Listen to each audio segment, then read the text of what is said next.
It's Ricky of Moshville Times here once again, and yes, we are still at Dead of Winterfest here at Ivory Blacks in Glasgow. It's been a stellar day. Unfortunately, it wasn't a two-day fest, thanks very much to the weather, but it's been a stellar day today since like 12:30, and we're still here. But I thought, I saw this man, he was meant to get a flight up here, but he ended up driving up here, so because he'd made the effort, I have the pleasure of interviewing Liam from Consecration. Hello. How the devil are you? I'm all right. I'm fucking knackered now. I'm really feeling it now, like, Yeah. especially my legs. Yeah. A 7-hour drive, and then I didn't go to bed till 2 a.m. because obviously still excited, still buzzing. I got here alive, Yeah. and then I was up at 8, and then I've been here ever since. Oh, there you go. I take it you found a couple of bars on the way. I did. I've had a few Guinnesses, maybe Good. more than a few. So I'm living the dream now. Good stuff, good stuff. So you guys were like the main support last year to the original Dead of Winterfest. Mm-hmm. So what brought you back up then? What made you want to come back So up? for me, I just fucking loved it. Yeah. The atmosphere is fucking insane. Like, you go to a London show and it's good. You can have a really good time, but you don't get the same community vibe, you know, like, because there's so many people I know around here, like yourself and other people that I've talked to online and you've made Yeah. friends with and social media shit and all that. And then when you come and see them in person and everyone's on the same wavelength, everyone's trying to help each other, everyone's passionate about the music, whereas anywhere else it's just you turn up, you go home, don't you? You just Well, I didn't mean to get personal on this interview, but you still haven't followed me on Ricky of Moshville Times on Facebook, but that's beside the point, so I just That's thought not true. I just thought I would leave that there. Which page? Ricky of Moshville Times. No, mine. I've got too many now. But yeah, so Consecration, I'm sure it was just a few weeks ago that you guys were in a wee rehearsal room. Yeah. So you only released your album like a couple of years ago. What have you guys been up to So since those videos we actually rehearse every Monday. then? Okay. I don't like doing it every Monday, but we Because do you it. don't like the members of the band? Well, there is that, and Oh, the right, smell okay. of other men in a one little shoebox room. It's horrible, especially after work on a Monday. It's not nice. But no, we've actually been writing a new album. So we've been writing it now since we've basically finished the last one, and then we just carry on writing, because that's the most fun thing of being in a band, is creating new music, isn't it?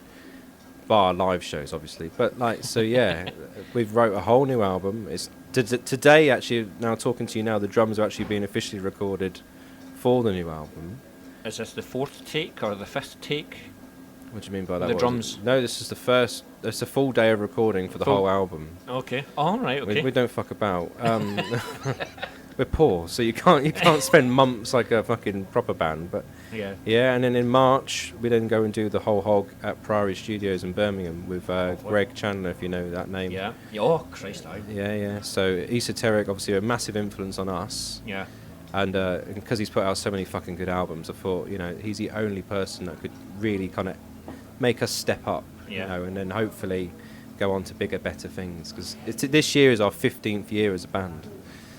So is there any material carried over from the previous album that's coming So into the new there's songs? only going to be a bonus track Okay. if we get obviously a label on the CD, Okay. which is a re-recording from a track from the last EP we did, which was that kind of live fucking about. But there is a new track on that EP that we really, really liked. Yeah. And we think that needs to be recorded properly, Properly, you know, yeah. not just in a live room, but done in a studio.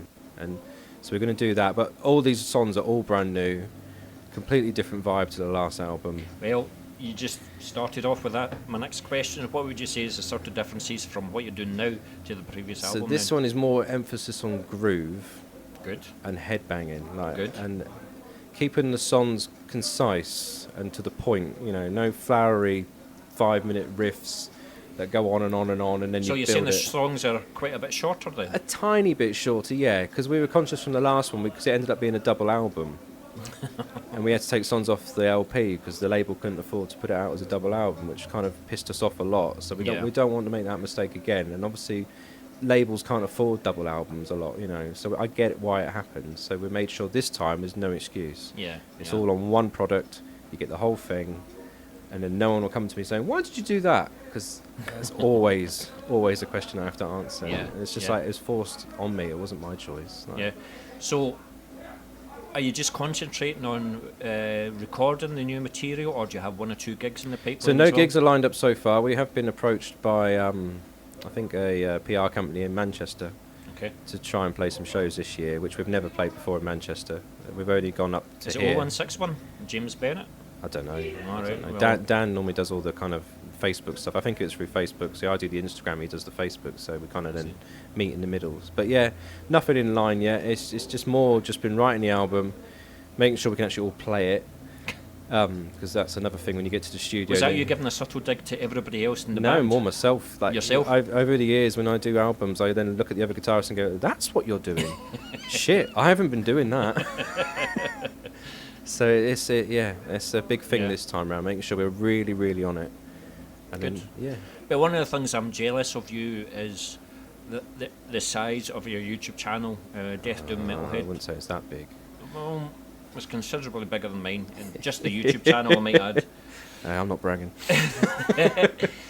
So, is that just something that you done maybe like through COVID? You had nothing going on, so you just started doing things. It or was is more. It was more to talk to people.